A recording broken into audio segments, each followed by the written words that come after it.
A law beneath the surface. In the soft quiet of a Swiss night, the lights in the valleys dim one by one. The mountain villages settle under blankets of snow, and the world beyond the curtains grows still. Somewhere in that hush, a curious legend stirs, a rule that has amused travellers and puzzled foreigners for decades. It is said that in Switzerland, after 10 o'clock at night, you are forbidden to flush your toilet. The idea seems so strange that it almost sounds like satire. A nation that prides itself on cleanliness, precision and order. Yet at the stroke of 10, an invisible curfew descends upon its pipes. No gurgling water, no swirling porcelain, no rumble of late-night plumbing. People who first hear of this rule tend to laugh, imagining anxious tenants tiptoeing through immaculate apartments, whispering apologies to their bladders and to the law alike.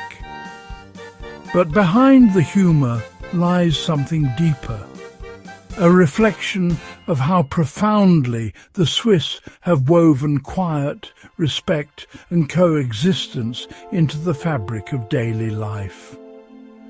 Like many absurd laws, this one is not quite what it seems. There is no nationwide statute that sends police to monitor toilets after dark. There never was. Yet, across many decades of urban growth, apartment living and communal housing, a pattern of local regulations and shared habits created something very close to it. A cultural law, enforced less by the courts and more by conscience. To understand why this myth exists, one must begin by understanding the land itself. Switzerland is a country of mountains and echoes. Sounds do not vanish here. They travel. The whistle of a train can be heard miles away, the toll of a church bell carries across valleys, and in tightly built villages the smallest domestic sound can seem amplified. This sensitivity shaped the Swiss identity. For centuries, in places where neighbours lived, separated only by thin walls of timber or plaster, the rhythm of life was kept by an unwritten compact. Be quiet so that others may rest. This was not only politeness, it was survival. In the cold winters of the 19th century, walls were often shared for warmth. Families slept close together, and any disturbance was felt by all. As Swiss society moved from farms to factories, from chalets to apartment blocks, that principle evolved into a meticulous code of communal etiquette. By the early 20th century, house rules, Hausordnung, became a defining part of Swiss urban life. Every building had its own, posted neatly in hallways or printed on tenancy contracts. They listed expected behaviours: no loud music, no hammering after certain hours, no laundry on Sundays, and yes, in some of them, no flushing after 10 p.m. It was never about punishing cleanliness. It was about protecting peace. The plumbing systems of the mid-20th century were far noisier than the near-silent mechanisms of modern toilets. Pipes shuddered, tanks clanked, and the cascading water echoed through narrow floors and walls. A single flush could wake an entire floor of sleepers. Switzerland, with its reputation for discretion, turned these small domestic considerations into a kind of moral art form.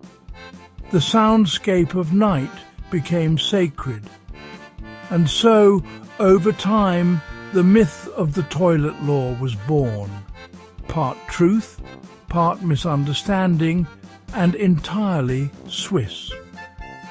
By the 1960s, travel writers had begun to notice it.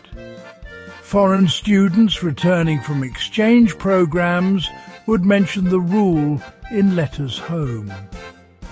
Guidebooks offered polite warnings. Avoid unnecessary noise in Swiss buildings after 10 p.m., including the use of bathroom facilities. Somewhere between translation and rumour, please don't flush at night became it's illegal to flush after 10. The difference mattered little. The image was too delightful to resist. It fit perfectly with the caricature of Switzerland that outsiders loved. Tidy, rule-obsessed, impossibly well-behaved. The story spread, growing funnier with each retelling. But, as with most enduring myths, the real story behind it reveals something more profound. Not absurdity, but the depth of a culture's pursuit of harmony. To uncover that, one must look into the way Swiss law, architecture and culture intertwine. How the layout of homes, the evolution of building codes, and the philosophy of Ruhezeiten, the quiet time, shaped a society where even the hum of plumbing could be regulated by courtesy. For a law about flushing is never really about toilets. It is about how people live together. The quiet time. The roots of the quiet time laws can be traced back to the early 19th century, when industrialization began to pull people out of the high valleys and into denser urban centers. Cities like Zurich, Basel and Bern grew quickly. Apartment buildings rose with shared walls and shared pipes, bringing together families who had once lived miles apart. The Swiss, who valued order above all, realized that city life required new forms of respect. The concept of Ruhezeit, literally rest time, emerged in municipal ordinances as early as the 1840s. At first, it applied to workshops and factories. No hammering, no sawing, no machinery after certain hours. Workers needed rest. Noise was seen not only as an inconvenience, but as a public health issue. By the turn of the 20th century, Ruhezeiten had entered private life. Apartment buildings adopted their own quiet hours, often beginning at 10 p.m. and lasting until 6 or 7 in the morning. They were not national laws, but they carried the weight of tradition and the endorsement of local authorities. Landlords enforced them strictly. Tenants who ignored them risked warnings, fines, or even eviction. Flushing the toilet became a grey area, not explicitly mentioned in law books, but often included under general clauses such as avoid making noise that disturbs neighbours. And because plumbing noises were among the most noticeable sounds in older buildings, the habit of refraining after 10 became a social standard. For the Swiss, silence was not emptiness, it was respect. The 10 p.m. rule reflected something larger, a commitment to community above convenience. Even the most private actions were shaped by an awareness of others. To outsiders, this might seem excessive. But to those raised in Swiss culture, it felt natural. The same principles governed when to mow lawns, when to wash cars, and when to hang laundry. Quiet time meant stillness, not because noise was forbidden, but because peace was shared. In this way, the myth of the toilet law is not an exaggeration at all. It is a poetic truth, born of centuries of Swiss restraint, the sound of water and walls. Switzerland is a land of walls that listen. In its cities, the buildings stand close together, tall, narrow, efficient, like clockwork mechanisms for human life. Every movement inside them is a small vibration shared between neighbours. The sound of a faucet, the creak of a stair, the faint clink of a teaspoon in a kitchen 3 floors below. These are the notes of Swiss domestic symphony. To live here is to live with awareness. One becomes attuned to the small sounds that carry through the structure and learns, almost unconsciously, to soften one's steps and close doors gently. It is not fear of punishment that guides the hand, but consideration, a national habit of quiet respect. And so, when plumbing began to hum and echo through these shared spaces, it did not go unnoticed. In the early decades of the 20th century, as indoor plumbing became widespread, the pipes of Swiss apartments were narrow and uninsulated. Water coursed through them like a voice through a megaphone, especially in the night when the rest of the building was still. A single flush could echo through 5 floors. The gurgle of draining water became a communal announcement, impossible to ignore. To engineers, this was a technical problem. To the Swiss, it was a social one. As buildings modernized, architects and lawmakers worked together to create an environment where comfort and courtesy could coexist. Building ordinances began to include noise regulations that bordered on the philosophical. The aim was not simply to prevent disturbance, but to maintain Ruhe, a word that means both silence and peace.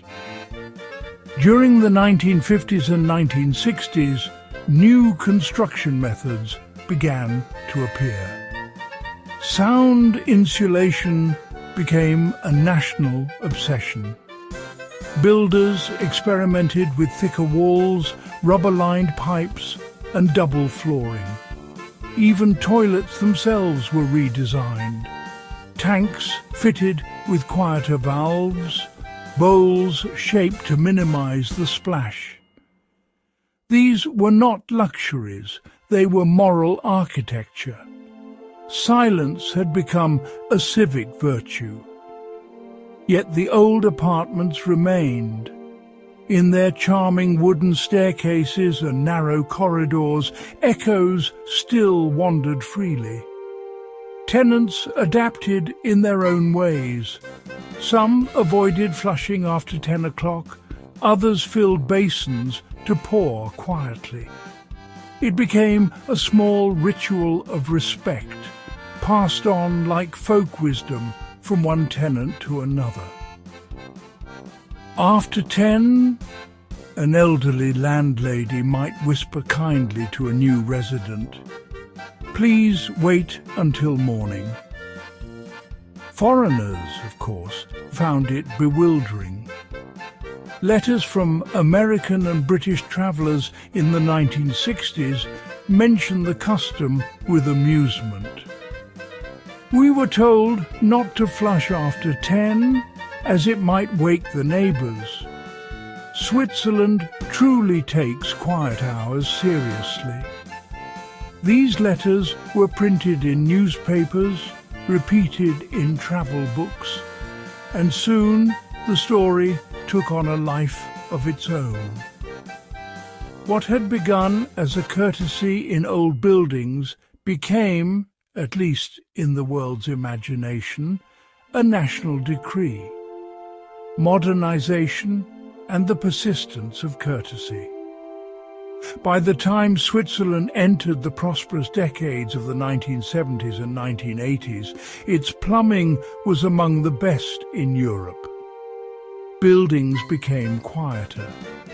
Toilets whispered instead of roared. Yet the tradition persisted. Not because it was still necessary, but because it had become cultural muscle memory. The Swiss were proud of their orderliness, and the world admired them for it. Their cities were spotless, their trains punctual, their laws consistent. The idea that even flushing could have its appointed hours fit perfectly with this reputation. It was an emblem of civilization so advanced it bordered on the absurd. In reality, few Swiss ever consulted a law book to check whether flushing was forbidden. They did not need to. The rule lived not on paper, but in politeness. It was the same principle that kept lawns unmowed on Sundays and that closed noisy bars promptly at midnight. The Swiss version of freedom was always tempered by empathy, the right to peace for all. Visitors who came from noisier countries sometimes mistook this for coldness, but those who stayed long enough began to see it differently. The silence was not emptiness, it was full of meaning. It said, "We share these walls, we share this night, let us give each other rest." In the newer neighbourhoods of Zurich and Geneva, however, a quiet rebellion began. Younger tenants, raised on global travel and modern comfort, saw no harm in a late-night flush. Online forums in the early 2000s are filled with discussions where Swiss residents debate the old rule. Is it true that it's illegal to flush after 10? No, it's just a courtesy. But if you have thin walls, maybe still be considerate. It became a cultural riddle, both true and false, a myth and a memory. Even local authorities, when asked, would answer with a smile, "No, it's not a federal law, but it is polite to be quiet." The legend had outlived its necessity, which is often the fate of myths that capture a nation's character. The toilet law, in this sense, was no longer about plumbing at all. It had become a mirror held up to Swiss society. A story that revealed how deeply its people valued discretion, cooperation, and the invisible harmony of shared living. Silence as structure. One might think of Swiss buildings not merely as shelters, but as instruments. Their quietness is tuned like the gears of a clock, every part designed to move without friction. In such a place, sound itself becomes a kind of trespass, and silence a form of craftsmanship. Visitors to Switzerland often remark upon this uncanny calm. Streets at night seem suspended in stillness. The absence of noise is not eerie, it is comforting, like a vast collective exhale. This peace is built quite literally into the walls, the result of generations of architects, engineers and tenants who believed that serenity is worth protecting. And so, when the law of 10 o'clock flushing is whispered among travellers, it is less a misunderstanding than a translation of that ethos into story form. Every culture has its symbols. For Switzerland, it is the clock, the mountain, the bank vault, and, curiously, the unflushed toilet. The myth travels abroad. By the late 20th century, the so-called toilet law of Switzerland had wandered far beyond the borders of the Alps. It appeared in travel columns, cultural trivia books, and even late-night television monologues. Comedians joked about the image of an entire nation freezing in polite panic at 10 o'clock each night, too courteous to disturb their neighbours with a flush. In truth, Switzerland's reputation made the story irresistible. The Swiss were already known for rules, for the meticulous timetables of their trains, for their quiet streets, for their devotion to recycling, banking and order. To outsiders, the idea that they might regulate even the hours of flushing seemed both absurd and believable at once. It was exactly the kind of perfectionism that fascinated the rest of the world. As early as the 1970s, guidebooks began to mention it outright. Some advised travellers to avoid flushing late at night in older apartments, as Swiss house rules may prohibit it. Others repeated it as a warning. It is illegal to flush your toilet after 10 p.m. The phrasing was confident, and so it spread without question. Soon it appeared in lists of strangest laws in the world, printed in magazines and broadcast on radio. It shared space with legends about English laws banning dyeing in Parliament and American towns forbidding camels on streets. Each entry followed the same pattern, a grain of truth, wrapped in misunderstanding, preserved by the charm of absurdity. And like those others, the Swiss law survived because it said something essential about the people it described. To laugh at the idea of a flushing curfew was, in a way, to admire the culture behind it, a people so thoughtful that even plumbing had its etiquette. To the Swiss, it was both flattering and mildly embarrassing. They knew it wasn't entirely true, but they also knew it wasn't entirely false. Clarification from the authorities. As the Internet age dawned in the 1990s and early 2000s, questions about the supposed law began to appear on travel forums and official tourism websites. Is it really illegal to flush after 10? Asked bewildered visitors. The answers came from locals, officials, and amused expatriates alike. No, it is not a federal law, wrote one municipal clerk from Zurich, but your neighbours might still expect you to be quiet. Another added, there are house rules that differ from building to building, but you won't be arrested for flushing. you might only get a disapproving look. In 2004, a spokesperson for the Swiss Tenants Association gave a simple explanation that journalists would quote for years afterward. There is no national ban on toilet use at night. However, tenants are obliged to respect quiet hours and avoid excessive noise in communal housing. It was a perfectly Swiss answer, precise, measured and diplomatic. It neither confirmed nor denied the legend, only balanced it gently between myth and manners.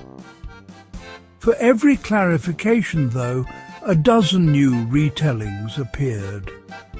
Bloggers and travellers preferred the myth.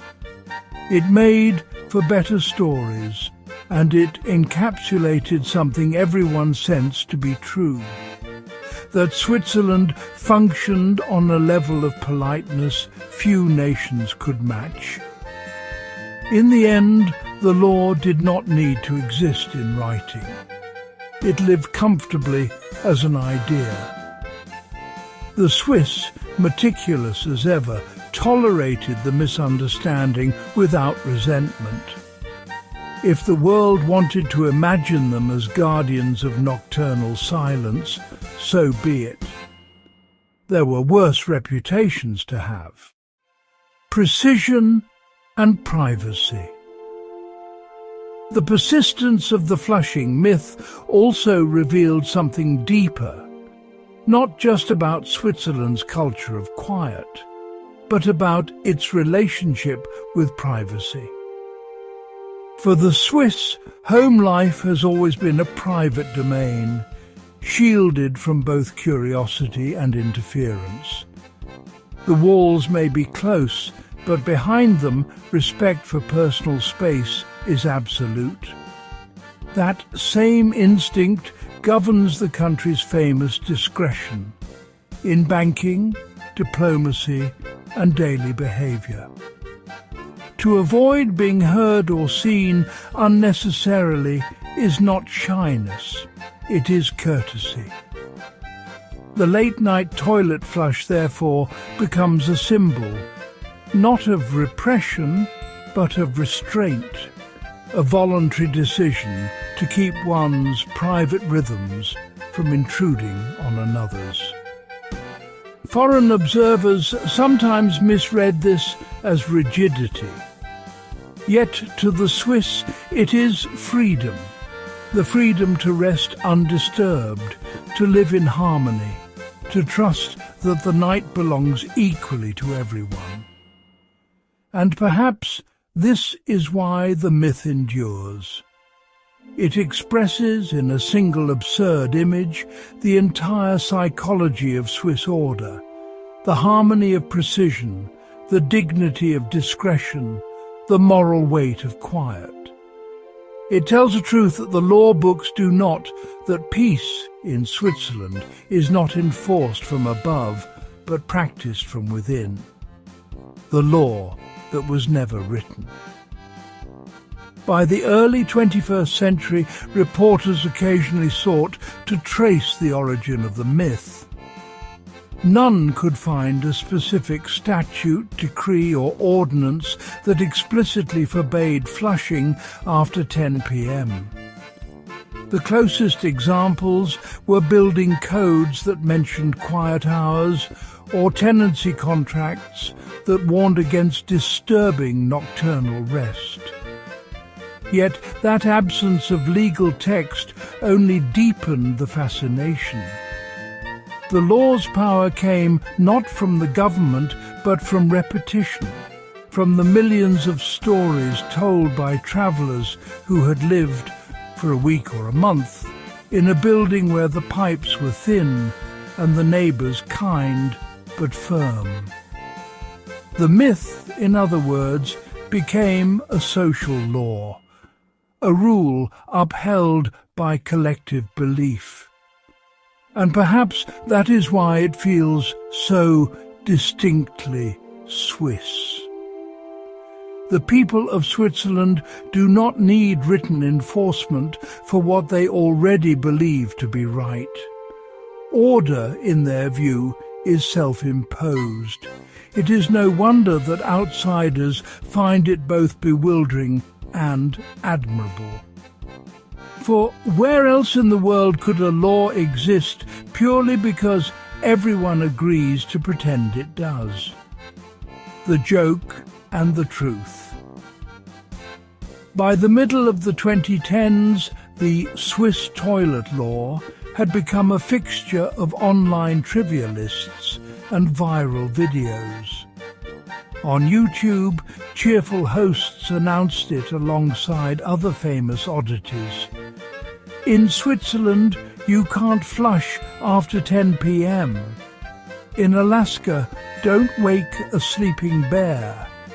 And millions of viewers laughed, liking and sharing. But in every comment section, there would always be one reply from someone who had lived there. It's not exactly a law, but you probably still shouldn't do it. That quiet, practical voice, patient, reasonable, faintly amused, might as well be Switzerland itself speaking. A nation that has mastered the balance between rule and reason, between humour and habit. The story no longer belongs to legislation or architecture. It belongs to folklore. It has passed the threshold of time, becoming part of that gentle collection of tales that define a culture's soul. The morality of silence. If there is one thing that defines the Swiss character, it is the belief that good citizenship begins at home. Not in public speeches, not in great acts of heroism, but in the quiet, consistent practice of consideration. To live well is to live gently. And in a land where mountains echo and villages huddle close, silence itself has become a moral act. This belief, more than any written rule, explains the persistence of the 10 o'clock flushing myth. It is not about water, nor plumbing, nor legality. It is about rule, that deeply Swiss ideal of shared peace. To outsiders, silence can seem like emptiness. But to the Swiss, it is presence.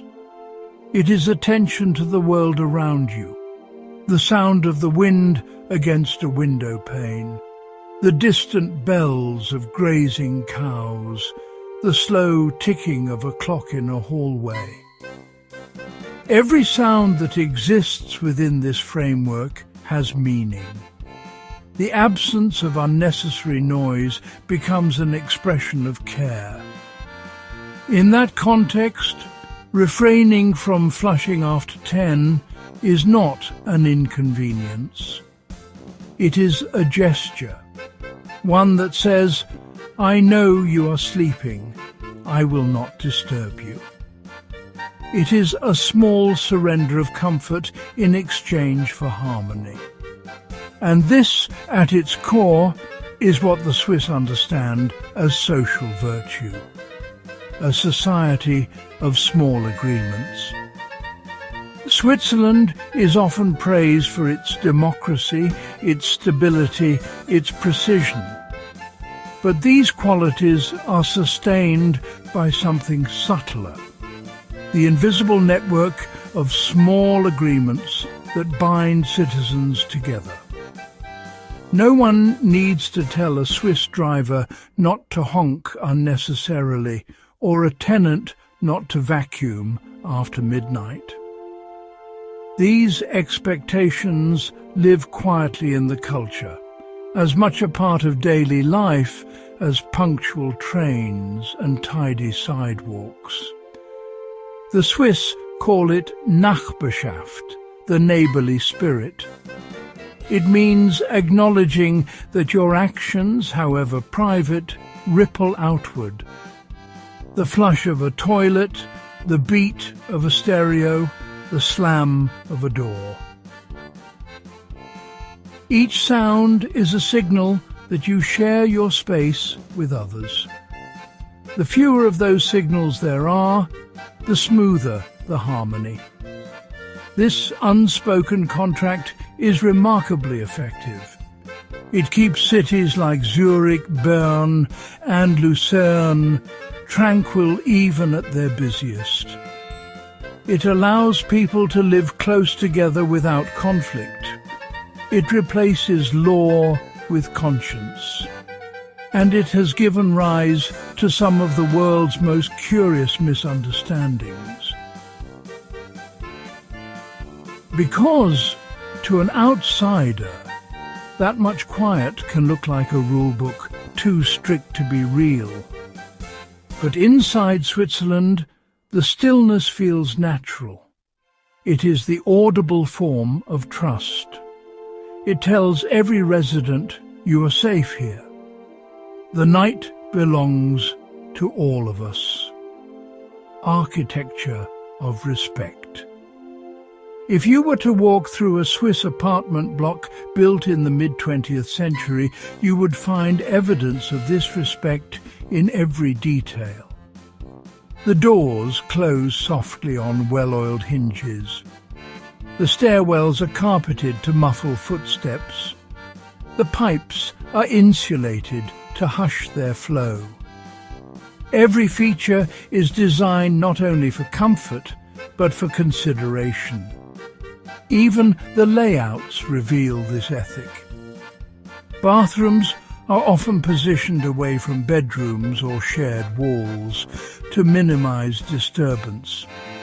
Laundry rooms are placed in basements with posted timetables, wash plan, so that no one's machine will rattle through the night. It is order-made, physical, empathy translated into architecture. These designs emerge not from legislation, but from habit. The same collective courtesy that produced the no flushing after 10 custom shaped the very buildings that now make such a rule unnecessary. The silence was built in, and yet the myth persists. A charming echo of a time when people had to choose peace actively, moment by moment. The ethic of the everyday. Every culture has its unspoken commandments. In Switzerland, they are simple. Do your part, disturb no one, leave things better than you found them. These rules are not proclaimed, but practiced. They begin in small actions, clearing your snow before dawn so pedestrians may pass, sorting your recycling perfectly, greeting your neighbours politely even when you do not know them. The restraint that foreigners see as rigidity is, for the Swiss, a kind of kindness. It asks nothing extraordinary, only awareness. And perhaps that is why myths like the Flushing Law endure.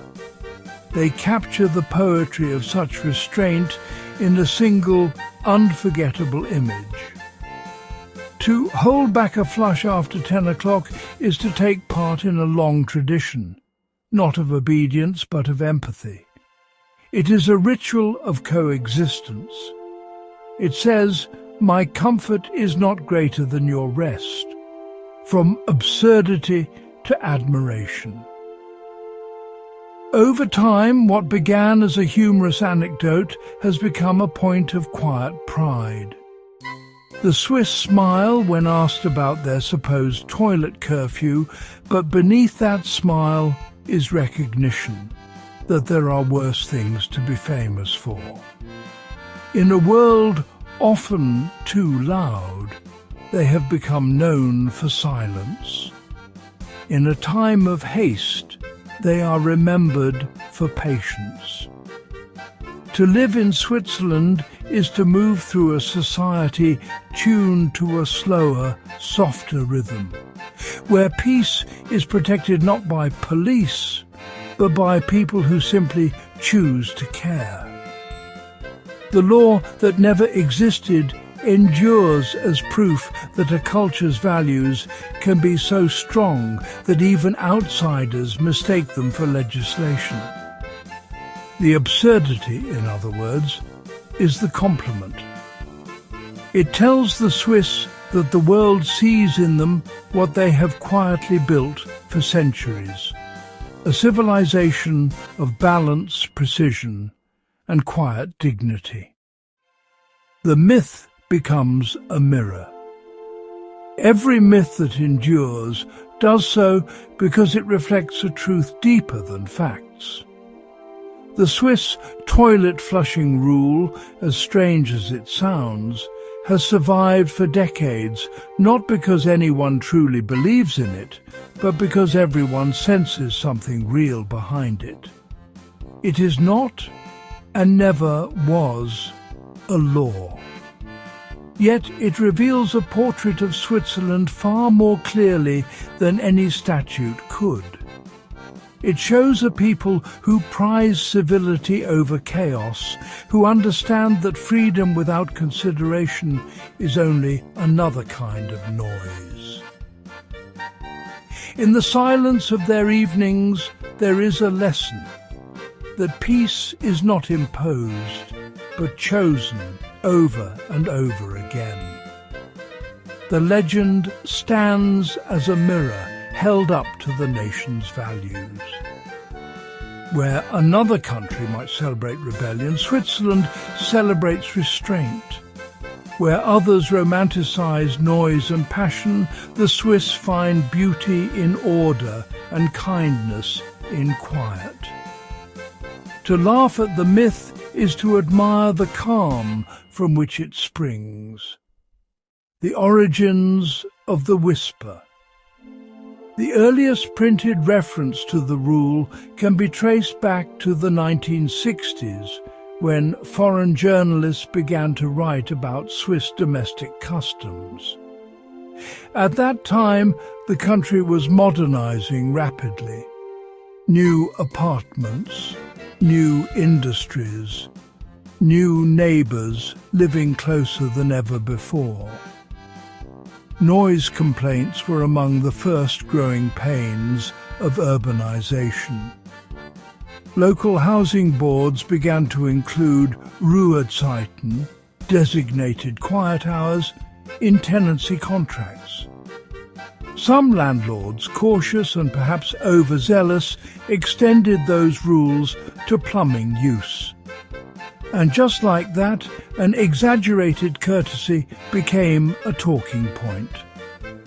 A single remark, "Please avoid flushing late at night," repeated across cities and decades, transformed into a nationwide myth.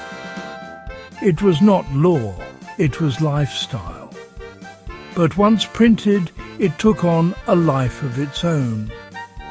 Even now, more than half a century later, travel writers still mention it as if it were part of the Swiss constitution.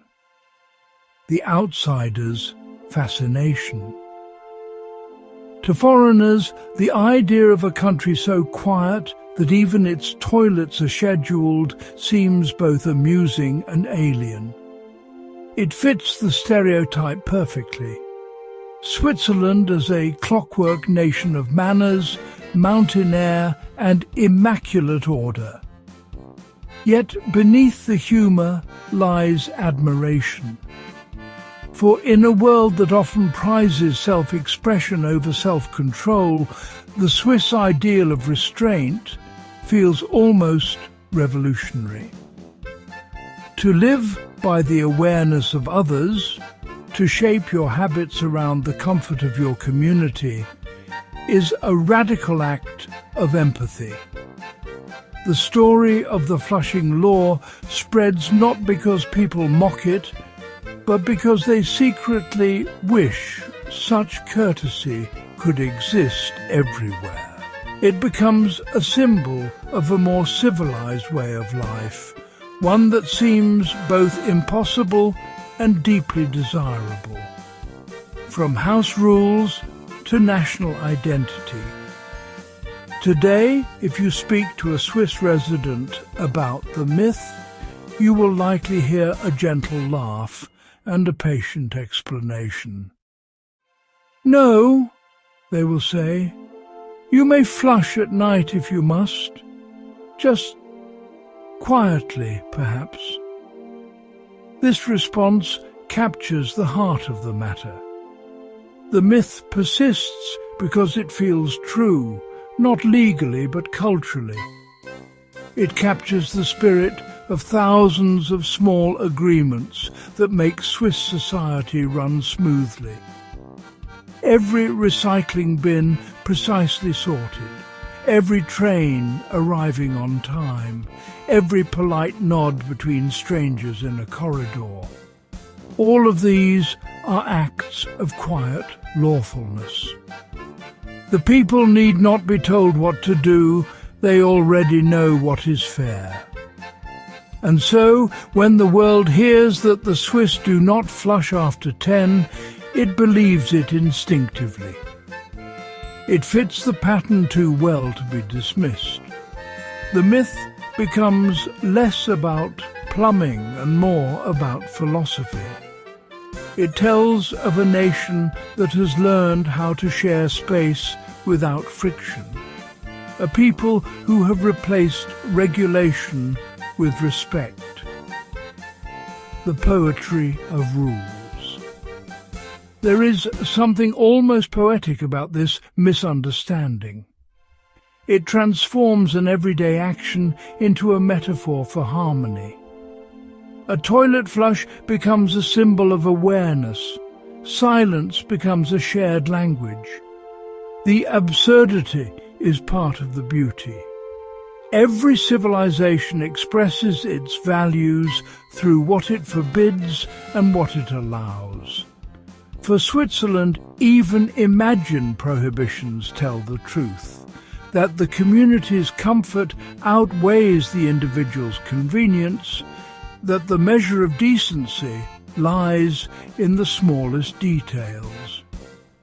It is easy to laugh at such a principle until you realize how rare it is.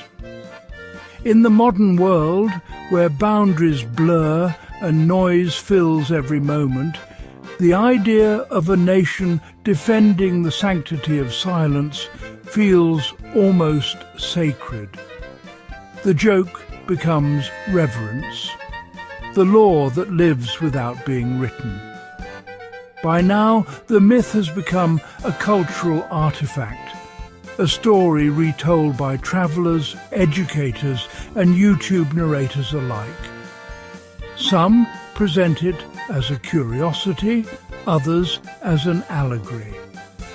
Each retelling ensures that it never truly fades, even as the truth is repeatedly clarified. In this sense, it has achieved something remarkable. It has become a law that exists not in books, but in imagination. It governs not behavior, but perception. It invites people everywhere to think differently about how they live beside one another. And perhaps that is the final irony.